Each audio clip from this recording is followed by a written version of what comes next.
This little guy came crawling across my shop floor recently and was looking fairly dehydrated. And if you follow my channel, you know that I give him a drink once in a while. So I put him in a plastic container with some water. Drank for about 15 minutes. I came back to check on him, noticed that the back half of him was fairly flat. I mean, that's uncharacteristic. And that's because this horrible little thing crawled out of his mouth and decided to go get a drink for itself. Now, this is about the grossest thing I've ever seen. I never expected this. I'd have no idea which end of this is the mouth and which side is the not the mouth, if there is such a thing.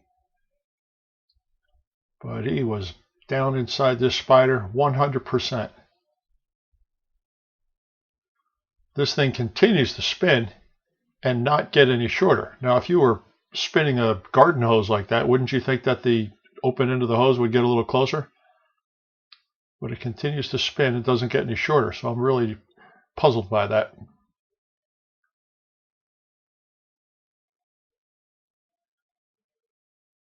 This poor guy here, you can tell he's on his last leg. He's on his way out, and that's too bad. He's a good specimen.